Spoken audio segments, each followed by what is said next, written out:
I am here with John Faulding from Lost Vessels. How's it going, bro? Hey, very good. Thanks for having me on, Scott. I really appreciate it. Oh, of course, man.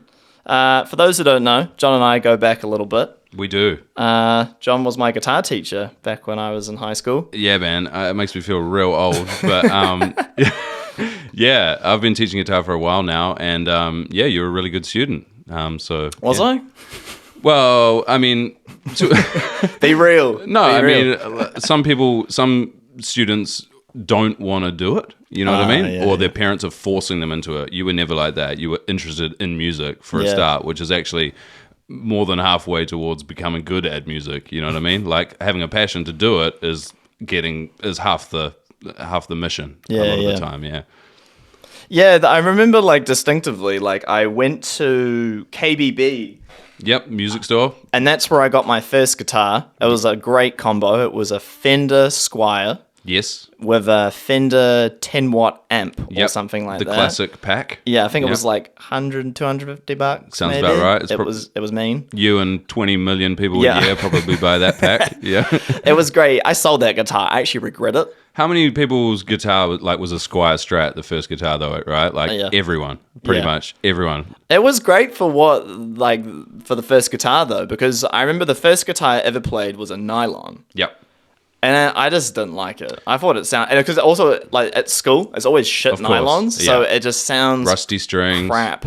Well, the thing about guitar, like nylon string guitars as well, they don't sound like the songs that you're trying to play. No. They've got a very dull, mellow tone, which if you're playing classical music is beautiful. But if you're playing, if you want to play top 40 or pop rock kind of music, it doesn't have that bright, shimmering kind of twangy tone, right? So you're like, I can play a G chord, but it doesn't sound like the song that I'm trying to emulate. Yeah, totally get it. Yeah, and then I remember the electric was just such a step up in the terms of I don't have to break my hand every time I play. And then as kind of the knock-on effect of that was then I then came back to acoustic and fell in love.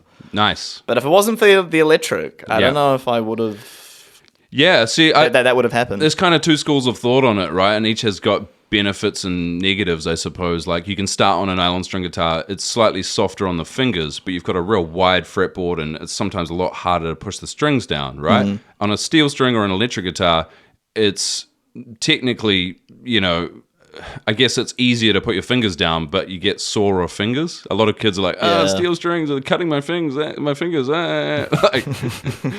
heard it all. Yeah, pretty much. But it's the nature of when a lot of kids or a lot of students are just like any excuse to not play, really. So it's like, I got sore fingers. I've heard it all, bro.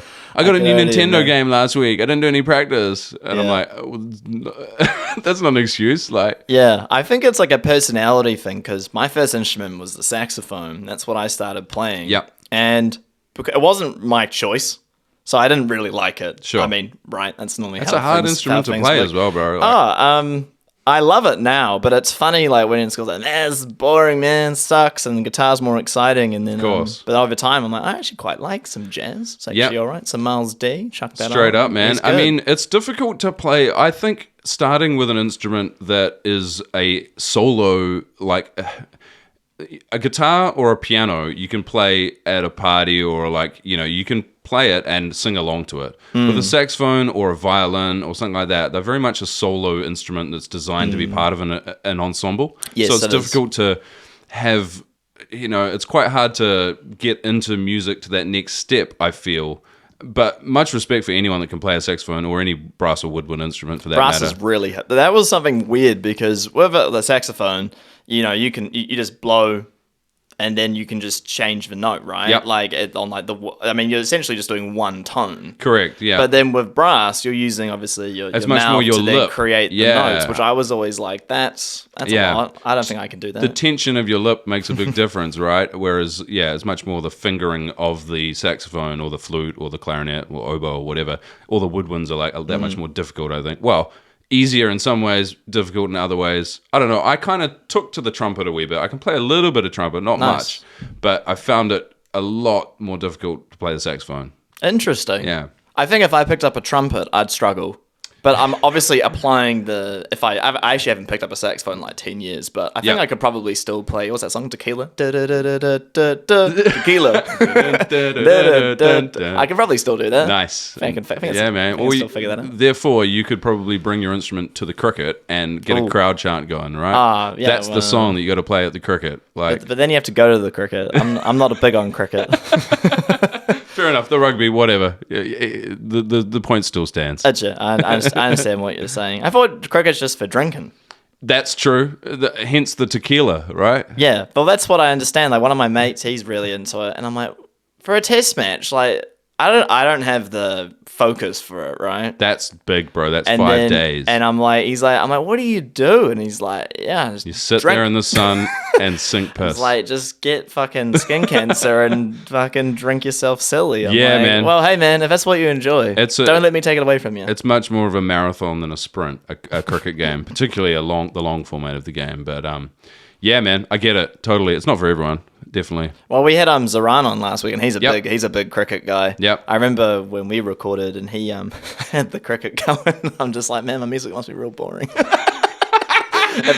cricket going. Yeah. I know, bro. I got to know the score. Like, yeah, India versus Pakistan. About I'm that, just like, that game. Enough. That's like the biggest two rivals in the world, right? So I'm actually going to the Cricket World Cup next month. Oh, fun. In India. I'm doing a massive 3.5 week trip around India. Good time. Yeah, I'm going to go to like 5 or 6 cricket games. That's how much of a cricket fiend I am. So I'm really looking forward to that. I'm super excited. I've never been to India before. Where in India? So I start in Chennai, which is on the east coast, like right on the far. It's a beach sort of city. Yeah. And then I go. There's 2 New Zealand games there, and then I go right up to the very top at the foot of the Himalayas. There's this beautiful stadium with like the Himalayas in the background and everything. It's called Dharamshala, and that's where the Dalai Lama lives. So it's a super spiritual kind of buzzy city. And then there's 2 games there, and right down to the bottom to like Mumbai and a city called Pune, and then into Bangalore, and that's where I finish. So like 5 different cities. Sounds a lot of fun. Yeah, dude, I'm pretty hyped about it. It was just like almost a spur of the moment kind of like trip that I decided to do because I'm turning 40 this year. And are you? Yeah. You know what? I was going to say, you almost look younger than when you were my guitar teacher. Are you serious? No, I'm serious, bro. No, when you rocked up, I'm like, God damn, like, have you like de-aged? Wow, thank you very much. Must be my vigorous beauty regime every morning. Yeah. Tell me your secrets. We had Scotty. He just turned 40 as well, and we did a podcast and we talked about some of that stuff. And he was like, just smoke lots of cigarettes and don't put on sunscreen. I'm like, how the fuck have you looked like this? I know, right? It's just some people. It's genetics. Straight up genetics. It's genetics. Yeah. But obviously, I think it's easy to let yourself go, right? And then you can just, I think if you don't take care of yourself. Honestly, I've heard that after you turn 40, it all starts hanging out. But like, I got to say, I've never really felt old until, like, I turned 30 or whatever, didn't feel old. Turned 35, didn't feel old. Roundabout when I was about 37, I had to go and buy a washing machine. That evening is when I felt old. What were you doing before washing your clothes before? I had a washing machine in the flat that I was already in. Imagine you like in the river, just like... That one transaction though, dude, like buying a washing machine or for any piece of whiteware for that matter is like... you're basically spending like hundreds of dollars to maintain the existing level of cleanliness that you have in your life and on your clothes, like, and it feels so redundant, bro. Like, it is very boring. Yeah, it's frustrating. But it is helpful. Yeah, of course. Yeah, nothing against washing machines or washing machine retailers. No, but like, yeah, I guess I think for like myself, like, what was the moment where I had that? I think it's like buying, not just whiteware. Or like, I think insurance is one. Oh yeah, dude. Tell me about it. Like going for insurance, and I'm just like, oh man, like I'm doing this now, eh? So yeah, I totally agree. In fact, like yesterday, I got my renewal letter for a year's worth of insurance. I don't want to go on an insurance tangent too much on your wonderful podcast here, but it is musician related because I have like special musicians insurance, right? Which is like.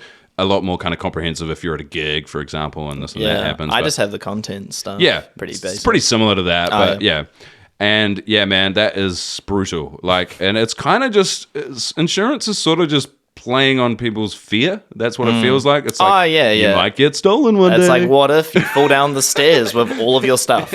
Yeah, what if this happens? Yeah. What if that happens? It's like someone going, yeah, in the back of it. Yeah, that's how I feel about it anyway. But again, no disrespect to insurance salesmen. Insurance and whiteware. Yeah. What a life. Today's podcast brought to you by Fisher & Paykel Whiteware and hey man, Tower Insurance. I would take the sponsors if I could. Insurance might be. That's an interesting one. That's tenuous, A little bit. Yeah. It's a funny thing. It'd be like, oh yeah, getting sponsored by an insurance. I mean, hey, if it's cheaper. Yeah, we're open to anything. Hey man, definitely. If it's cheaper. So when did you start doing music, bro? Yeah, man. So music's always been a part of my life, and I'm lucky enough that I get to kind of last sort of 20 years, I suppose, I've been able to make a little bit of money off it, just in a adjacent way, if not, playing in bands. But when I was about 5 or 6, I started playing the piano, and I absolutely hated it. Completely hated it. And I used to have one of those old school teachers, like that total cliche, but like would rap you over the knuckles, poke you in the back. Oh, wow. Guess what her name was, bro? It's so ironic. Mrs. Fairchild. So I used to, fair. Yeah, dude, I used to hate her so much. I used to be in tears before every lesson. I was a terrible student. I never did any practice, which is part of it, right? Like, it wasn't conducive to me getting better. But it wasn't until I was about 9 or 10, and like my brother and my dad showed me some guitar chords. There's a little old classical guitar in the house, and I really started like enjoying it a lot more, enjoying music. I kind of got back into it, went to a guitar teacher, and first thing my guitar teacher said, and it was a guy called Ruben, Auckland Guitar Studio, which is down in St. Luke's. It's long gone now, but great guitar teacher, got me super inspired into music. And he said to me in my first lesson, oh, what do you want to learn? And like that was like a mind-blowing thing to me, because every lesson before that had been like, this is what you're learning. And like he's like, what music do you like? What do you want to learn? And it blew my mind, because I was like, Nirvana, like, because I was into Nirvana, and I was into Pearl Jam, I was into heaps of different stuff. And I'd just tell him a song, and he'd be like, oh, cool, I got that Nirvana song here. Let's learn some Nirvana. And it like just completely unlocked music for me, dude. Like opened the door to my passion for music. And since then, like obviously did a few years of lessons with him. He lives in England now, or in Spain or somewhere. He ended up becoming a guitarist for Robbie Williams, I think. Like, wow. Toured with Robbie Williams or something. That's out of it. Yeah, but buzzy dude. His favorite guitar was a Fender Strat, or his guitar in the classes. And so, of course, I really wanted to get a Fender Strat. Sure. And, when I was about 12 or 13, I got a Fender Strat, like a fake Fender Strat, like a clone. And I loved it, dude. I just wouldn't put it down, just practice in my room all the time. Got real into playing all sorts of music that I really liked, which was like Red Hot Chili Peppers and Radiohead and heaps of stuff that was kind of that era, 90s, late 90s music, I suppose. Yep. And at high school, I kind of got into a bit of production side. We had like a real rudimentary studio at the high school I was at, and it had like a basic as Pro Tools rig. Sort of learned how to use that, learned how to kind of make beats and put things together. And like by sort of School C kind of bursary kind of level, I was sort of making compositions for like music composition at school and stuff. And then went to uni, did a few music papers, left uni, and kind of started working in retail, music retail, and then a few other random positions. It's kind of a long story short, kind of where I am now. But that whole time, even since I was like 12, been playing in like bands with mates the whole time. So even at intermediate school, used to like skive off and like have a jam in the little band room and stuff, get in trouble. And then high school was the same, have like little jams at lunchtime. As I'm sure you did as well, right? I did the exact same thing. Yeah. Being a music student was awesome. Yeah, man. I wagged a lot. Yeah. I wagged a lot. So here's a crazy story for you. When I was Go for it. When I was 12, myself and a few friends, my friend Phil, my friend Mike, a couple of other dudes, Patrick, and so on. We all met one weekend at my friend Phil's basement. He had a drum kit in there, and we borrowed his sister's tape recorder, and we like hit record and played a bunch of songs that we'd written out. And we ended up making this little cassette with like 5 or 6 songs on it. We decided to call ourselves Disposable Babies. We were 12 but at the time, and we made like a ton of copies of like these cassettes. And then the following week, we went to school and sold them for $2 each. Damn, entrepreneurs. Yeah, we made like cool like black and white artwork as well with it. Dude, it was the coolest. That's pretty sick for being 12 and doing that. It was an amazing experience, bro. And like, I ended... the tape still exists. I still have one of those tapes at home. And it's really, really cool. The EP is called We're All Gonna Die. And it's real like grungy garage rock. Honestly, it would fit on BFM today. Like it's that. It sounds like it would. Super like grungy as lo-fi aesthetic. It's recorded on like a single like dictaphone tape recorder thing, and amazing fun, bro. And like the songs kind of still hold up. Hey, they're real like grungy like garage rock sort of styles. And for a laugh, like about 10 years ago, maybe a little bit more, I decided to like put that tape into my computer and like digitize it, and then I uploaded it. This is like MySpace era, so maybe like 15 years ago, and I put them all on MySpace and made like a profile page and like some crazy artwork and stuff. Yeah. And then like remember MySpace, you could like add friends, and like it wasn't quite like Facebook where you liked a personality or a celebrity or a band or something. It was like you friended them and then they had to friend you back. So I'd hit up like all of these people like Tim Finn, Neil Finn, whatever, Shay Fu, all of these like international people as well. And they all like liked me back. And then once I had like 300 friends, I like told the rest of the guys from my like intermediate school band. And I was like, bro, you'll never guess what's happened. Like, Disposable Babies is blowing up, and it's all over. It's all over the internet. And like, dude, it was an absolute hoot. It was such a laugh. That's awesome. Yeah. So those songs still exist out there in the ether somewhere. So it's just sort of like, it's just like what, grunge, like... Yeah, it's real grungy rock. We all like change instruments on every song as well. It's one of those bands, you know, like, oh, you're going to play the drums in the last song, but you're singing in this song. And like, I'll play the drums in this one. What the hell kind of thing. Yeah. So yeah, it was a lot of fun, bro. That was band number one, yeah. And what a cool like time, man. Like, you know, no regrets for any band I've ever been in, really, but so much fun being in a band when you're that age. Especially just the DIY kind of aesthetic of it all. Like, it's really, really cool. Yeah. No, I can imagine. That'd be quite buzzy. Especially, like, doing your own cassette. At 12, that's impressive. Like, I don't even think I figured out burning CDs until, like, a bit late.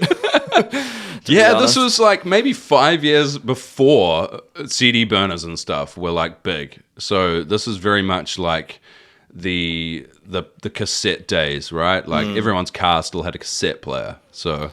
Yeah, because I guess like my like we had cassette players in the car when I was young, and then we had a car. I think it was secondhand. It had it for ages, and then it was like then they weren't any cassette, and then it was all CD, and then obviously now no CD. So crazy cassette story. Go. So when I was about 12 as well, and maybe even younger, maybe about 11, I went on a road trip with my best friend at the time, Richie Pierce. And so we went down to Taupo with his family. It was me and his family, and they invited me down to Taupo with them to stay. And on the way as we drove through Taupo, we stopped at like in the town, and we went into the music store. And I think I got given like $40 or $50 or something for the whole trip by my parents to like, you know, spend it wisely kind of thing. Yeah. You know, buy dinner one night for the parents or whatever. And of course I blow it all on the first day. Got to buy cassettes. So my first 2 or 3 cassettes, I bought Nirvana in Utero. Yep. Great album. And how old were you? I was like 11, maybe. Did you understand Rape Me? Or no? Well, this is the thing, bro. This is part of the story. Okay, wait for it. So, and then cassette 2 was Snow, which is his debut record, Toronto rapper, I think, or Canadian rapper, 12 Inches of Snow. He did that song, Informer. Doesn't ring any bells right now. Bro, it was a massive like smash hit. Anyway. I think maybe the third cassette was Bon Jovi Greatest Hits. Or maybe I bought that a few weeks later. But anyway, we jumped into the car. We're super excited. I can't remember what Richie bought. I think maybe the Lion King soundtrack or something was in there. We were that young, yeah, right? Sure. Get into the car, pop in the tape player. First track, side 2, Rape Me. His mum's like driving us to the fucking holiday house, dude. And she's just like, what on earth is this rubbish? Like, it was just the most...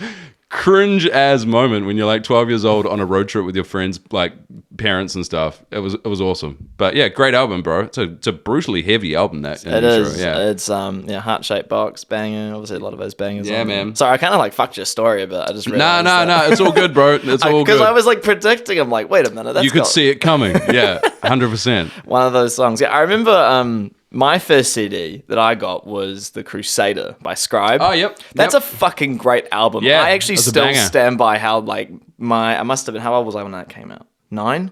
Yeah. 9. And I was like, yeah, this is the best fucking shit ever. And I was like, this is great. But for, like, a kid, it was quite PG. Because it's like a real, like, pop rap kind of It's like album. Will Smith's albums, A little bit. He's not too gangster. It was very middle of the road rap kind of. Yeah, I thought it was awesome. Yeah. But then he did like second album, which was like my shit, and I was like, oh damn, Scribe's gone gangster. He moved out of Christchurch. Yeah, no, I get it. I mean, you're right. There was some serious bangers on that first album, bro. And I think a lot of it was produced by P Money, and so the beats are real mean. Yeah, and then it was mastered by Chris Jetland. Yeah, he actually mastered some of my other bands. He's a great guy, man. And when I found out he did Scribe, I'm like, no way. Yeah. I was like, no way. I mean, he's done all the best Kiwi records, dude. I was up at his studio in Titirangi a few months back, and I got in there. I was like, fuck, this place rules. Like, you got the most That's epic awesome. studio. Yeah. And he's like, what do you want to listen to? And I was like, what do you mean? He's like, I've got these like $300,000 speakers. What do you want to listen to? And I was like, like totally froze. And I was like, I kind of did this like electronic project during lockdown. Can we listen to that? And he's like, yeah, sure. Put it on. It was like on Spotify or whatever. Yeah. And man, it sounded epic. The best I've ever heard it. Like, and I was like, fuck, I'm stoked. Like, that sounds amazing. But I guess anything would sound amazing kind of through those speakers. But yeah, man, like, yeah. That guy's a legend in New Zealand music for sure. Chris Chetland, Cog Transmissions. Yep. Yeah, Cog Mastering. Yeah, for sure. Yeah, that's sick. So, you're now playing in Lost Vessels. Yep, you got it. Bass in there. Yep. I was listening to your new EP. Yes, thank you. That just came out. You gave me 0.004 cents if you listen to that one. Wicked. Thank you, bro. So much money. Don't spend it all at once. Don't buy any more cassettes.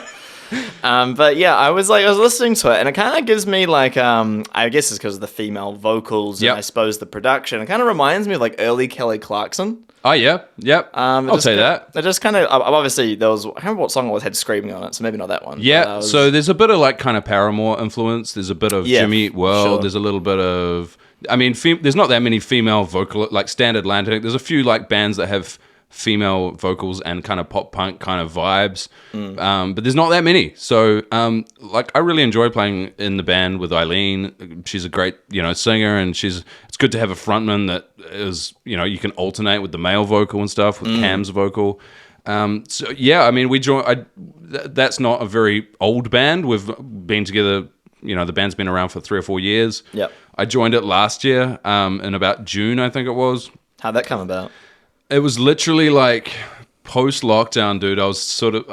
I hadn't played live for ages, for years, about 2 years, and maybe 3 years, and I really just wanted to play in a band, and I didn't really have that many conditions to that. I just wanted to play in a high-energy band. I just really like playing in high-energy bands and like jumping around a bit, right? So I basically answered an ad. There's no like glamorous story to it. There was an ad on Facebook that was like, we need a bass player for our pop punk band, and we have some gigs lined up in June. And it turns out that their bass player got ill and wasn't able to fulfill these gigs that they had booked.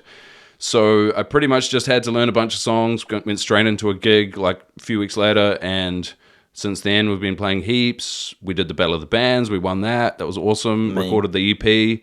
And yeah, we've got a few gigs this month, and is that plenty with more. Dave Rhodes? Yeah, that's right. Nice. Yep, Dave Rhodes, Blind Spots engineer, producer, and produced heaps of some amazing records, actually. Dave's just such a nice guy, man. Like, super efficient producer, very fast. This is why you have a producer, like... You get your ideas out, and then you move on to the next thing. Like, he'll refine it and hone it and just do it really, really well. Super just focused. You don't have to like go back and forward, and there's no like arguments or like banter between some member of the band doing it. Oh, it should sound like this. It should sound like that. Oh, what if I use this plugin? He just knows what he's doing, right? Yeah. Like he's just the man. So Got the trust, yeah. Yeah, bro. And makes such a big difference, eh? Like, and he's got an awesome little studio down in Whirianga. So we did most of the recording down there. We had some like kind of cyclones that got in the way for some of that. But yeah, bro, like heaps of fun, heaps of cool music coming out soon as well. More music in the future, and some big shows. We're playing this weekend, playing next weekend. I'm sure whenever this podcast's out, we'll probably be playing then as well. Yeah. I'm not sure how quickly this gets turned around. But it comes out on Thursday. Oh, nice one. I do Thursdays. I'm recording on the Friday right now, so tomorrow you got the gig with Written by Wolves. You got it. Crooked Royals and all that. 100%. What a lineup. That's real cool. Yeah, man. And Buzzy, we were like, what kind of bass rig is there? Or, what do we need to bring kind of thing. Those bands don't have a bass player, bro. No, they don't. Crooked Royals used to, but not anymore. So that blew my mind. Yeah, I was like, so I'm the only bass player playing the whole night. Buzzy. Feels special. Yeah, I mean, it's pretty cool. Like, both bands, I'm stoked to be playing with, so should be really cool. Know a few of the guys in a few of those bands as well, and cool venue, Tuning Fork. A lot of, played a ton at places like Ding Dong and stuff as well, and it's good to play somewhere else, but eventually, we'll spread the love around, maybe go do a bit of a North Island tour, maybe beyond. So we'll see what happens. Just kind of in those early stages at the moment. But we love playing live. It's a lot of fun, and yeah. I do miss playing live myself, especially original music. Yeah, of course. Distinctively, because I played in a cover band for a couple of years, and like by the end, I was like, I think I've had enough. Yeah. But it was great. I really, really loved it, and I was real lucky with the guys I was with. But I was like, man, like the original music. Yeah, of course. Yeah, it's so different. There's a reason I don't play in covers bands, man, and nothing against anyone that plays in a covers band. And literally, they pay my bills a lot of the time. So there's a time and a place for a covers band. If I was going to a wedding, sure, I'd want a covers band. That would be a lot of fun. I personally can't play in one, because I need like that original artistic. It feels a little bit artistically redundant playing in a covers band. And it's fun, and I played in one for a long time with Conrad, who was one of your last guests. Yeah. From Sun Gods. But yeah, I do find it a little bit of a creative cul-de-sac, you could say. There's only so much I can kind of weather of that. So yeah, it's a lot more fun to me playing originals for sure. Yeah, like a live jukebox essentially. Yeah, man. And then people they're like, play my song. I said that with Conrad as well. It's just like, you just get drunk people. That's like, right, play dude. My song. You get a lot it gets of that. old. It gets old. 100%. It gets old quick. Yeah, definitely. But sick, man. Like, because you've done a lot of different bands as well. Like, you were when you were teaching me, you were in either you were still in Drive Town or that might have just stopped. Yeah, that's right. So that was with James with Conrad. James and Conrad from Sun Gods. Sun Gods. That was a lot of fun as well, and we played some pretty cool shows. We played with Mint Chicks and Shehard and a bunch of other kind of shows as well. I played in a bunch of reggae bands and ska bands for a long time. You played in New Beats, I remember. I remember I came and watched you at that's right. Mangawhai Tavern. Nice. I remember. Yeah. You guys, how many of you guys? 12? Yeah. It's like 12. Was it how many members? I can't remember exactly. Try organizing a band practice with 12 members, bro. It was a nightmare. Because I remember watching, I was like, how do they get all the guys on stage? Like, getting a 4-piece sometimes is already 100%. You're tripling the members. And at the end of the night, it's like, here's your $4.80 worth of money. Yeah. Here's like fuck all money to begin with, and here's fuck all money. Yeah, I mean that was a lot of fun though, man. That whole band was shit hot. We had an awesome horn section. I think you gave me a CD at the time. Actually. Sweet. I think I might still have it somewhere. Nice. I'm not even kidding. It was cool. I wasn't really into like really reggae, but I liked you guys, if I remember correctly. I think it was sort of like a big, interesting mix of... Yeah, we mashed up quite a lot of stuff. It's not standard reggae. Yeah, we put quite a bit of other stuff in there. It was quite rocky at times. It had quite a bit of hip-hop kind of influence. Yeah, a lot of bounce. Yeah, a lot of bounce. Big horn section. Huge stuff. horn section. And yeah, that was awesome, man. Like, you did keys for that. Yeah, I played keys with Yubisu and a little bit of melodica, which is the wind keyboard that you sort of blow through. And... yeah, I mean, ska and reggae bands were a big part of my life for like ages, man. I played in a band called The Managers, played in a band called Night Gaunts as well. Yeah, that's right. What was that? Who's the frontman of who is? What's his name? Of Managers? No, Night Gaunts. Oh, Paul. I met him at a party not too long ago. Oh, nice one. And then I was like, oh shit, like, because I think. Did you go over to America as well? Yeah, that's right. Yeah, you guys were like touring over in the States, and I was like, "Oh wow, you guys are doing really, really well." Well, I mean, look. Yeah, no, media. absolutely, man. We had a lot of fun. The crowds and the feedback look legit. Oh, dude, it was the most fun stuff. ever. It was so much fun, dude. It was so not glamorous. It was the last. it was such hard work, but it was totally awesome. Yeah. So that tour itself, like from start to finish, was absolutely crazy. I mean, as an example, like we were battling for weeks and weeks to get our visa to get to go over there. We had everything booked. Get to America. Yeah, so they make it really hard for Kiwis to go to America. I think they make it hard for everybody, but it just feels very difficult for Kiwis. Well, you had to prove, like, if you wanted to play there and do it legit, not just like sneak your instruments in and like play a show or two and trying to make some money. You wanted to do it legit, right? Because they're going to ask some questions and potentially kick you out otherwise. So we got a visa like with hours to spare before the airplane like basically took off. Flew to Houston, and then basically started the tour, man, and bought a van, that crapped out. Bought another van, that crapped out. This is like a typical touring story. Yeah. So we started in Texas, and I'm not sure what your geography is like, but we basically did a giant circle from Houston to the West Coast, all the way up the West Coast to like Seattle, all the way across to the East Coast. Down basically from New York, New Jersey, right down to Florida, and then back across to like New Orleans and finish in Texas. So a giant circle. We missed out maybe, 10 states, places like Montana where there's like nothing going on, places like Kentucky where there's really not that much going on. But we played in KFC from Kentucky. Yeah, we had plenty of that, bro. Don't worry. But isn't the fried chicken different there? I've got no idea. We played in, I think, 26 states, and we played about 47 shows or something. Fucking hell. And how long? Over like 4.5, 5 weeks. Or 5 weeks, I think it was. Jesus. Yeah. So, like, oh my God. We had maybe a total of like 5 days off in that whole time. And 3 of those were all in a row. So we had like maybe 2 other days off. I might be a little hazy exactly, but yeah, the proof's in the shows, man. Is like 47 shows.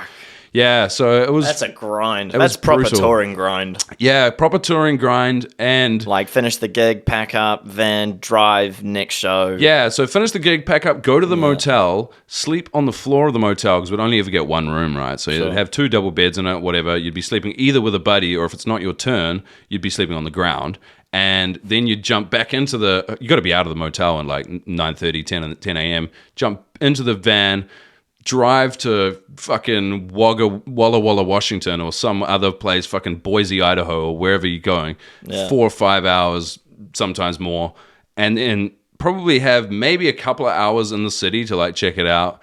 And if that, and then set up the stuff for the gig. And then so much downtime waiting for your time to play. Yeah. Play the show. Obviously have a blast when you play, some amazing memories, met some amazing bands, some awesome people, so many cool people that I just love over there. They're just incredible people. There are just like so many awesome memories from that tour, but it was an absolute grind, bro. It was a total grind, yeah. I would do it again in a heartbeat though. And yeah, like some really memorable places we played. We played a really interesting mix. It was kind of a DIY kind of festival. We didn't have a tour manager. We didn't have a promoter. We didn't have a manager. We didn't have roadies. We didn't have like anything. It was basically just us on the road packing our shit, like, and just playing night after night after night all over the place. Probably about 40% like bars, maybe about another 30-40% house parties, and then like 20% just like other. So would that be like festivals, miscellaneous like DIY punk venues, like fucking barbershops, art galleries. Like, you played a barbershop? We played a tattoo studio, actually. It was a tattoo studio. Wow, that's interesting. Just that sort of thing. That's fucking cool, but it's like quite interesting that you travel halfway across the world and then you go do like, we're gonna play in a tattoo studio. Or old mate's backyard. You're right, like but at the same time, man, no, not to knock it. It's just interesting. I know. Well, this is how different the scene is, bro. Yeah. So like, we played so many shows that were on like a Tuesday, right? And they would be fucking rammed, bro. And there'd be like 300 or 400 people there, and we'd sell like $1,000 worth of merch or whatever. Like, maybe not that much. Maybe people are more keen, I guess. Yeah, man. And like, people go crazy. Like, we played a Monday night show in New Mexico, in Albuquerque, that was just like at this house, and I was playing literally in the kitchen, like, and it was fucking rammed, bro. And there's like YouTube footage of it and stuff. There's some real cool videos, but that was just crazy, rammed full of people. And then we put the hat out at the end and, like, you know, made $300-400 or whatever. And people bought shirts, patches, badges, to stickers, whatever. Cool. We had to like re-up our merch like 3 times when we were there because we ran out of merch, basically, because you'd sell so much. So the passion was like unreal, man, from like all these punk fans and stuff. This was a ska punk band, by the way. This is Gaunts. So it's quite a buzzy kind of obscure sort of genre in a way. We were touring with an amazing kind of band, a 4-piece thrash grass is what they call themselves. They are they're a band from Houston, Texas, and they're called Days and Days. And the guys knew those guys sort of, you know, from meeting them and stuff previously. We did the entire show with them, which in hindsight, even though it was like crazy because they're fucking crazy cats, it was amazing because we already had a fan base because we did a little split EP, half of their songs, half of our songs. We covered each other's songs and stuff. We put that out before we left. Smart. So by the time we arrived, people in fucking, I don't know, like wherever we played, Jacksonville, Florida or wherever, they would like coming up to us singing our shit in our face at the shows. What a fucking feeling that yeah, man. So that's so buzzy when that happens to you. And it's like, it's the equivalent to me, some of these parties, man, I'm like, what? Like, it's the equivalent as if you're at a house party in Auckland and some fucking band arrives from Iceland or something, and they're like rocking out, and you're like, where are you guys from? Oh, Iceland? Yes. That's the equivalent, bro. Like in New Zealand, that's about how fucking far away that shit is, if not further. So it was a mind-blowing experience, man. But I wouldn't change it for anything. It was super full on, but yeah, it was great. Totally awesome. Gaunts is an amazing band. I had a lot of fun. I was playing keys and so I was playing like synth and electric guitar in that band as well. So damn, multi-instrumentalist. Sometimes at the same time, bro. Really? Yeah, it was crazy. One hand here, one hand here. Yeah, it was buzzy. It was damn. Awesome. You quickly like, because you're playing so many shows though, I gotta say, like, you quickly get much less wanky about gear, which is one thing that you know, before I went over there, I was like, cool, I'm going to like organize all my pedals perfectly. This is the exact preset for that. And this is this and this is that. I've got 7 different pedals and I've got this cable, this power supply. After like 3 shows, bro, I was like, fuck it. I just need a distortion pedal and a tuner. That's it. Like, I'm not going to... Less is more. Yeah, like, cause, I haven't got time to sell this yeah, up. man, I'm playing a 40-minute set or whatever in, you know, fucking Jacksonville or whatever. And I just need to be able to plug in my shit in 5 minutes and take it off stage 5 minutes, like, after the show. And what am I going to use? A chorus pedal and a delay for, like, 12 seconds of one pre-chorus of one song? Fuck that. Like, no way. Yeah, I learned that as well. Like, just having, like, I want to try and carry all my gear within, like, 2 hands. It's obviously not being a drummer. It's key, man. Like, turn up, amp in one hand, I guess maybe pedal board or whatever is on the other, and then guitar on the back. Nothing else. I think people get quite minimal. Totally. That's much respect, man. Like, people get pretty cork sniffery about, like, gear and like this fucking Sovtech Russian tube and this amp, and you can definitely hear the difference between that preamp and this fucking B181 chip because that's in the wrong era of Tube Screamer and shit. It's like, give me a break, bro. Like, that's so audio geeky. Fuck, I love it. Yeah. It's not the right Tube Screamer. Yeah.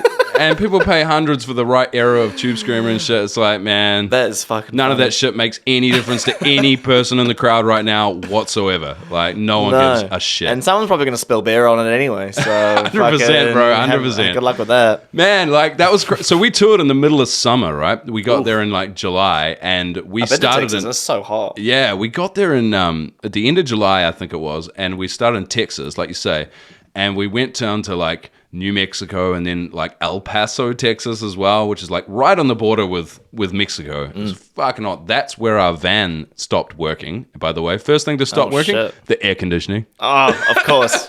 So like, yeah, but my point is like every night, high energy band, dude, like a super high energy band, jumping around and shit. I was playing 2 instruments. I was basically shirtless every gig, not because I wanted to be shirtless, but because I was so fucking sweaty, dude. Yeah. And I went through a pack of guitar strings every night, like because they would be rusty that next morning. Like that was how much. And my guitar was heat, hey, yeah, man. If you could imagine like walking into a shower with your guitar and then walking out again, that's how much water was on my guitar at the end of every show. Fuck. So like all the hardware was like rusted by the end of the tour, like everything. It was buzzy as, man. Like it was just so much sweat and like it was disgusting. My sweat, my strap was like disgusting by the end of the tour. There was a few things like that. It's like, oh man, I never want to see this strap again. Let's burn it, kind of thing. Like this is gross ass. But yeah, like I would probably do it again in a different time of the year. Maybe like not in the middle of summer. Not if I'm starting in the South. So, but yeah, awesome, man. Like so much love for all the people in the States and everyone that supported Night Gaunts. And yeah, check out Paul's band as well, or Paul the Kid. He's doing his thing online, and people like Jacob, our sax player, he's doing his thing in a band called Sojourn, which is like a reggae kind of experimental, buzzy, kind of trippy band. They're doing some cool shit at the moment as well, and cool gigs. And yeah, check out Lost Vessels as well if you want to know what we're all up to. Man. It's kind of what we're up to. I think that Simon, Paul's brother, plays drums a lot with Paul as well when he does his live thing. So kind of like 2/5 of Night Gaunts in the Paul the Kid experiment. Still connected. Yeah, exactly, man. Yeah. Out of it. Wow, man, what a story. That was like that's only part of the story, bro. I can only imagine. Yeah. There's all the things you're not talking about as well. No, it was mean, man. It was so mean. Like probably we played some really buzzy venues. And you know, like when I was a kid, I always really wanted to do a trip around America, like a proper road trip, like on the ground, right? Like even if it was a brutally difficult thing to do. And, you know, granted, we only spent sometimes a matter of hours in each city, sometimes a bit longer. But just being able to do that and go around all these states that I never, Omaha, Nebraska and stuff, or like fucking Boise, Idaho, or like Central America as well. Yeah, dude. So cool. So cool. Very different from the rest of America. Absolutely. Really grateful that I got the chance to do that and meet some incredible people. And a lot of those guys I'm still friends with. So, yeah, it was awesome. Yeah, really, really enjoyed it. Yeah, it just kind of puts everything in perspective. It's so buzzy talking to American people, bro, when you're like from New Zealand. They get a bit confused. Well, yeah, exactly. I would say probably like 2 in every 20 people, like maybe 10% of people know that New Zealand is a different country and is not part of Australia. Yeah. And probably there's a great deal of people that think New Zealand is a part of the East Coast of America, like New England or New Hampshire or something. I didn't hear that. That's a new one. Yeah, man. But there's a lot of people in America, and there's a lot of the majority of people haven't got a passport. No, and something like 70% or something. Yeah, man, like it's crazy. Absolutely, a ton of people haven't even left their state. You know what I mean? Which puts it in perspective, man. We kind of forget that at the bottom of the world down here, we are 2 hours minimum plane ride from anywhere. Yeah. So if you want to go anywhere, even Australia or Fiji or whatever, it's like at least 2 or 3 hours in a plane. But yeah, you could drive across Texas for 14 hours and still be in Texas. So yeah, Texas is so huge. Yeah, massive state. Yeah, so seeing that firsthand was totally sweet, and amazing experience, bro. Really loved it. Fuck yeah. What a fucking cool story and experience, man. It's yeah. Like, what was sort of your big, it could be music, could be just life. What was your takeaways from that tour? You any like sort of like top takeaways that you kind of learned, or? Yeah, so a few takeaways. Like I said, the gear thing, from a gear perspective, less is more, and no one gives a shit what kind of chip is in your pedal. From a person perspective and friends and stuff, the passion between people, particularly in the punk scene, but just in the rock scene in general, and just in the music scene as well, a lot of people are so friendly and and really lovely people, and there was just wonderful vibes for us the whole time. There was very few dicks at all that we ever encountered. It was just so much positivity and stuff, and met some real lifelong friends. But it's crazy how tribalistic some at the same time, like a lot of people, you'd be in Georgia, right? And people would be like, fuck those guys in Florida. Fucking Floridans. And then the next night you'd be in Florida and they'll be like, fuck those guys from Georgia. Fucking Georgians. It's it's like, bro, someone said that last night about you guys. Like, it's the same vibe, man. And they don't realize how much they've got in common. You know what I mean? Yeah. There's America's so big. Yeah, it's absolutely. Just so big. Everyone's very disconnected. Yeah, because when I was in America, I spent most of my time in New York, and like they would like look at people from like the South, like they're all stupid, they're all dumb, 100%. They're all like hicks and stuff or whatever. And then you go to the South, and then they're all like, "Oh, people from the city, man." And I'm like, you guys are so funny because to me, you're like basically the same. Yeah, man, and that's right. They've got much more in common than they do have as differences. I had preconceptions in my head, 100%, about what Californians would be like, what like people from Tennessee would be like, what people from Florida would be like, what the vibe would be like in New York or whatever. And almost every time, without exception, I was proven wrong. And like, you know, I had an idea in my head for Tennessee people, for example. For starters, I didn't realize that there was like mountains in Tennessee. You know, I thought it's super very mountainous. Beautiful by the looks of it. I thought it was like plains and like wheat fields and shit. Not at all, dude. Like, so anyway, we played a show or two in Tennessee, which were fantastic, man, and like the loveliest people. I got a little tattoo on my foot in Nashville, or just outside Nashville. Cool. We were traveling with some tattoo artists, so there's a lot of tattooing going on. By the way, imagine. Yeah, that's. But there was very rock and roll. Yeah, very rock and roll, dude. They were all consenting tattoos, though. But there was, some real vibes like that. Like you'd visit a place and have an idea in your head what it would be like. Maybe because someone told you, or maybe you'd seen a TV show or a movie or something, and you'd turn up there and it would be so far removed from what that, man. Like it would be so awesome. Such lovely people. So the whole time, like positive vibes from everyone. From a financial perspective, a lesson that I learned, don't buy a van, rent a van. Like, if you're going to do a tour of the States, don't buy a van. We bought 2 vans before realizing that it was an absolute mare. And don't buy a van, rent a van. There's even a company that's called, like, Vans for Bands. And they'd rent vans just specifically to bands, right? So by the time we got to California, we, like, basically gave away our van because it was fucking out so much. And we rented a van and had like ice cold AC, which was like, we were like hanging out for days. Like, where's that ice cold AC? Where's that fucking AC at? Because we was like dying with no AC. Yeah. So we finally got a giant F-150, like fucking 30-foot van, bro. It was epic. And like a bench seat each to lie back in, USB ports, like so mint. And we should have just done that from the start and we would have not sunk 10 grand into like shitty vans that we had to ditch. So that would be the biggest financial takeaway. Just a little bit of planning can kind of go a long way. We were definitely like flying on the edge of our seat, like seat of our pants kind of thing a lot of the time, just winging it. And like I said, I don't regret anything because it was so much fun, but like small things that we did could have made a big difference later if we planned it right. But yeah, man, like we did some really cool shows at some really crazy locations. So one of my favorite shows, some really cool shows. There was a great show in Berkeley in California, just outside San Francisco, at a place called 924 Gilman, which is basically one of the world's most iconic like punk rock venues. It's the most iconic punk rock venue in America for sure. It's where bands like Green Day, Rancid, a whole bunch of bands like that started. It's a DIY, non-for-profit, like strictly non-major label band place. So once you're on a major label, you cannot play there. Wow. And it's this huge fucking venue, bro. We sold it out. So we played, this place was like fucking rammed with people and we sold it out. Mainly perhaps because of Days and Days. I mean, that was a band that we're touring with. They were pretty big. We had some other good bands on the bill and stuff as well. But like playing a venue like that and selling it out was just so special. There's some really cool footage of YouTube and stuff. There's amazing like crowd surfing and shit and just stage diving, you name it.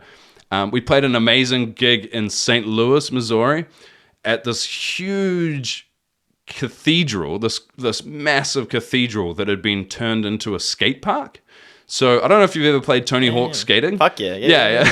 But on that, I think one of the levels on maybe Tony Hawk 2 or something is like in a church. So this was exactly like that. And so they had this huge DIY venue underneath the cathedral, but on the top on the middle floors and the top floors and stuff, there's like skate ramps everywhere and like graph art and just like, man, what a vibe, bro. Like the guy bought that whole cathedral because it was like falling apart. He bought the whole cathedral for like $100,000 or whatever. This is like bigger than like Holy Trinity Cathedral in Parnell. Like it's massive place.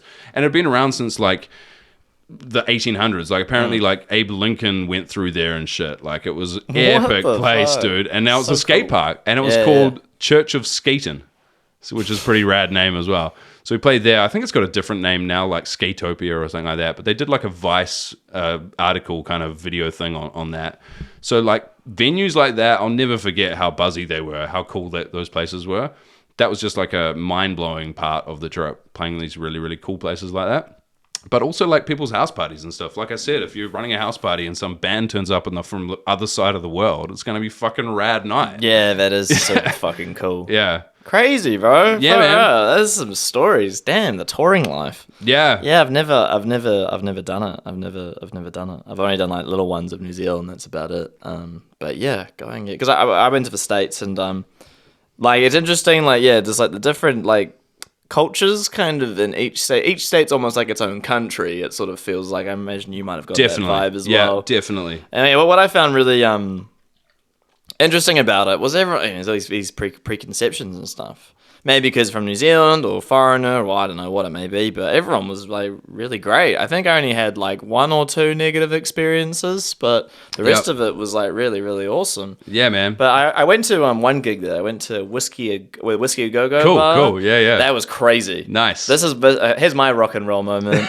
So I went along to this gig because I was staying in West Hollywood. Yeah. And I was like, fuck yeah, I gotta go. I want to check it out. You know, so much notoriety behind the venue, right? 100%, yeah. I didn't realize in LA, well, I don't know, this Whiskey A Go Go, they finish gigs quite early. Right. I thought they were going to go till like 1, 2 a.m., but this one finished at like 11. Right. And it was a horror punk gig, which I was like, that'll be buzzy to go. Yeah. So I'm dressed up, t-shirt, shorts, sneakers on, right? I roll up.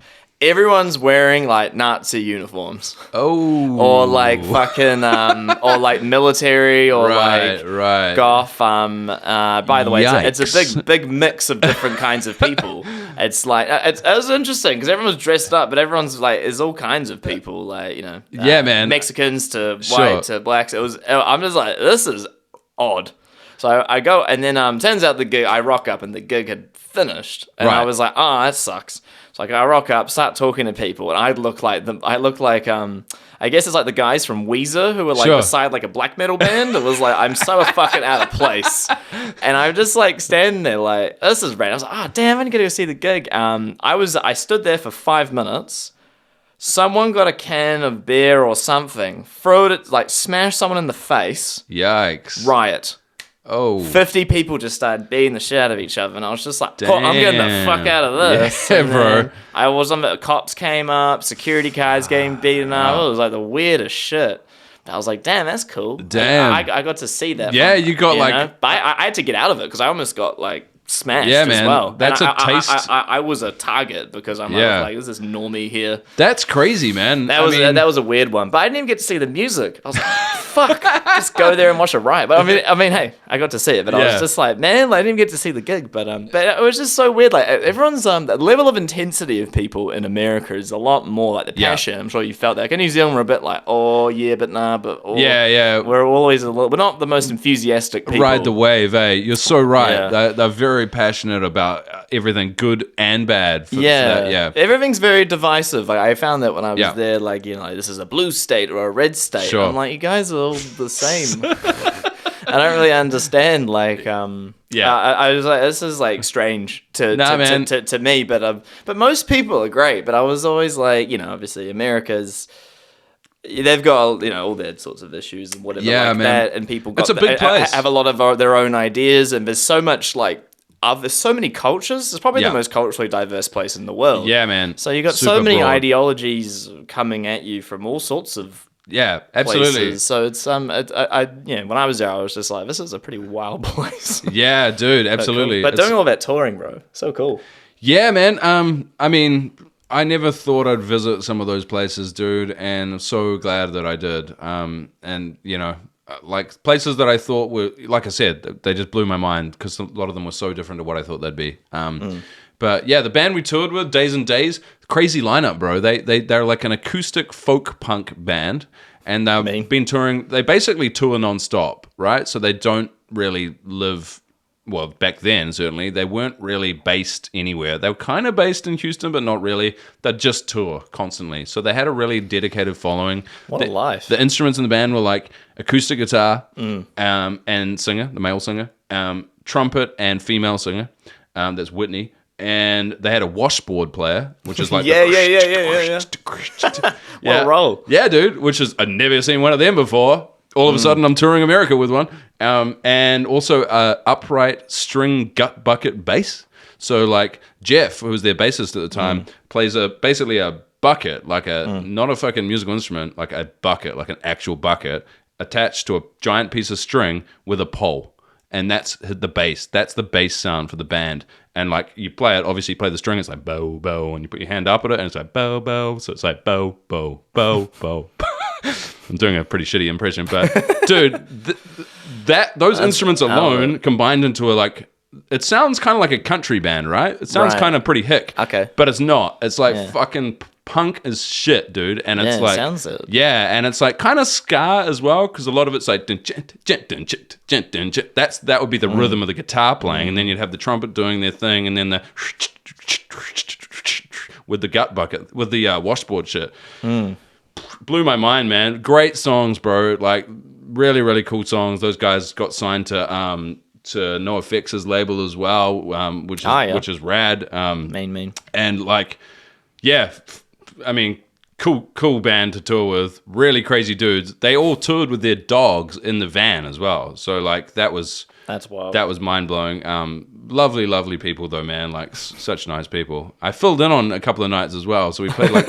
I played. I love that. Yeah, I played in that band actually for like 3 shows. Maybe it was like Portland at the ballroom in Portland. Like that was the fucking Roseland Ballroom or some massive ballroom, and like in Seattle as well, because I think Jesse couldn't make it. His car broke down or whatever, and so they're like, "Can you play guitar? Here's a guitar." The song goes G, D, A. And I'm like, mean. And I'd listened to the song. I'd already heard the song 30 times. So I was like, I know the song. I know what's going on. Yeah. So that was cool. There's some crazy videos of me playing on stage with Days and Days on stage in Portland and stuff, which is fun. But like, man, that band's rad. But you know, just one kind of weird chapter in the fucking the John book, I suppose. Fucking A, man. Super sick. Yeah, man. Well, dude, I think we'll just do the last finish. Let's do like some quick fire questions that I just kind of think about on the spot. So we're gonna start off, since you're a good multi-instrumentalist. Yes. Do you have a preference between keyboard, guitar, bass, or percussion? Or I mean, I love playing the drums, but I'm not very good at the drums. I love it because A, you get to sit down, and B, you get to smash the shit out of something. And I like both those things because after it, you feel like you've had a workout, right? Like I said, I like being in real high energy physical bands. I'm probably the best maybe at guitar and sort of bass as well in relation to that, I suppose. Keyboard, I'm not like amazing at, but I'm good at my thing, which is reggae keys and like buzzy synth keys and stuff like that. Like there's kind of an art to that in its own way. Sure. I'm not like a classical pianist by any means, but I guess technically guitar, enjoyment wise, maybe drums. Yeah, whatever, dude. I'll fill in the gaps wherever. Sure. All right. Well, not your favorite guitar. You got Fender Strat. So, while you're in America, what was your favorite takeout? Ooh, great question. Man, we tried a lot of takeout.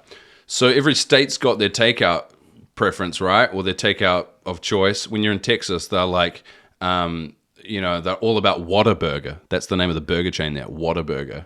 We tried that. I wasn't into it, eh? Like, everyone's like, you got to try out Whataburger. Yeah. Go to Whataburger. What a load of average. Like, nothing against Whataburger or something, but I've had better burgers. Sure.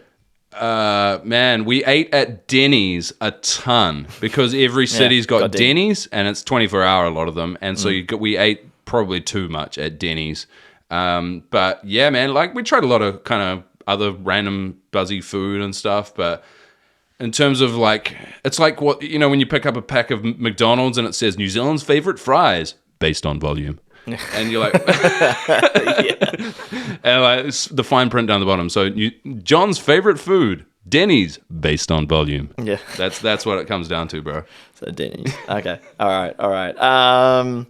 So, here's something. I guess from your teaching days, you still doing teaching now? Yeah, man, I'm teaching. Absolutely, I've been teaching for nearly 15 years. Yep. Yeah, teaching guitar. What's the weirdest song someone brought? Like someone brought in something like a piece of music where you were like. Weirdest request for a song. Yeah, weirdest request, yeah. I mean, I've had songs, I quite often get song requests for songs that have no guitar in them whatsoever, which is interesting. Some of them are like, you know, you can kind of go adjacent to their request and do, like, for example, Axel F, right? You know, the Beverly Hills Cop theme. Dun, dun, dun, dun, dun, dun, dun. Yeah. Well, you can write that out on a guitar and play it as a guitar melody, which is fine.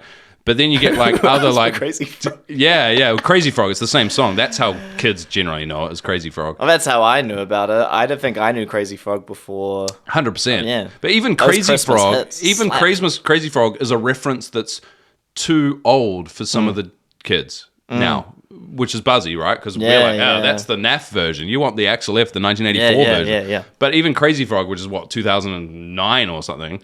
That's way fucking old for some of these people. So, like, I guess you get some pretty odd requests, man. Like, but perennially, what is popular is what people hear in movies. So, movies obviously place lots of songs like Back in Black or Sweet Home Alabama or like fucking some movie trailer, or Shrek's got, you know, like All Star, right? So that's rest in peace, by the way. 100%, bro. Rest in peace. Rest in peace. So Smash Mouth is very popular because it's in like a ton of Shrek movies, and kids know, and it's kind of a meme as well. Like, right? Smash Mouth All Star is a meme. It's more than a song. Yeah. So songs like that transcend the generations because then people know them, we know them, old people know them. My fucking mom knows it. You know what I mean? Like it's totally sweet. So. Shrek is love, Shrek is life. Have you seen that? What, Shrek? No, Shrek is love, Shrek is life. No, but I agree with that. I don't know if you'll agree with it if you watch that video. Yeah, that's pretty fucked up. It's pretty weird. Sounds like a deep dive. Oh yeah, that's like some weird shit. But no, the big green man, shout out. Yeah, man, shout out. In fact, I'm watching that in the movies when I was a kid. Crazy Shrek adjacent story. Oh god. Or to be honest, it's more of a Smash Mouth adjacent story. I've had kind of a few run-ins with like, we don't want to go down like the name dropping path or anything, but there's definitely like a few like random celebrity kind of run-ins that I've had and stuff. And I saw Smash Mouth live maybe 4 years ago. They played like a bunch of, no, it was like more like about 8 years ago. They played a bunch of like the winery kind of tours. They played 3 of them, Taupo, Whangamata, or Coromant, Whitianga, I mean. Yeah. And then one in the South Island as well. And that show, the bands borrowed my keyboard, which had a Night Gaunt sticker on the front of it, for the show because 2 of the artists, I don't think Smash Mouth was one of them, but the artists on that tour, like Billy Idol, George Thorogood and the Destroyers. Oh, wow. Anastasia, remember Anastasia? Yeah. So her and Smash Mouth, right? Yeah. Epic show, dude. Like, can't rate Smash Mouth highly enough, eh? That was such a good show. Especially in the sun, like sinking piss. Like, it was amazing, dude. But my keyboard's on stage during the Smash Mouth set. Like, and I'm like, hey, there's a Night Gaunt sticker. And we're all like, there's fucking 10,000 people there. And my keyboard's on stage with a Smash Mouth sticker. And I was like, fuck, that's rad. Like, yeah. But anyway, that's my very Smash Mouth adjacent story. Of it. Someone played All Star on your keyboard. I'd like to think that, but to be honest, I think it was probably Anastasia's keyboard player that was playing it the most, because a lot of these touring artists, they'll turn up, sure, some of them turn up with their keyboard, but many of them turn up and just borrow backline gear. And one of the ways you can do that, especially if you play a big-ass keyboard, is to just turn up with literally the flash drive that goes in the keyboard that's got all your presets and your patches and stuff in it. So they borrowed my keyboard. And in fact, after I got the keyboard back, I think it had some of those patches still in it, which is cool. Sick. But yeah, I mean, crazy story, but yeah, that was cool. That was fun, man. And I think I got free tickets to the show and like $500 or something. And I was like, fucking, I didn't have to do anything for this. This mean. is just just lend my keyboard out. So stuff like that is like a buzz, that happens from time to time, and that's really cool when that happens. But rest in peace, big man. Yeah. Yeah. That's crazy. Like, he wasn't very old either. That's quite sad. Oh, sweet, man. Sweet. I don't really have anything else. Is there anything you want to promote, or is there anything you want to kind of shout out? Thanks for having me on, dude. Like, really enjoying the podcast and really enjoying like the fact that you're meeting a whole bunch of New Zealand musicians and just keep doing your thing. Check out Lost Vessels as well. We've got our new EP out, Things I Never Said. There's a couple of songs on there which I'm sure that you'd be into if you're into your punk rock, your heavy stuff, if you like female vocals, if you like pop punk. Keep doing your thing, bro. And thank you so much for the opportunity. Yeah, bro. All good. Anytime, man. Sweet as. We'll call it there. Thanks, everyone, for listening. Peace. Bye.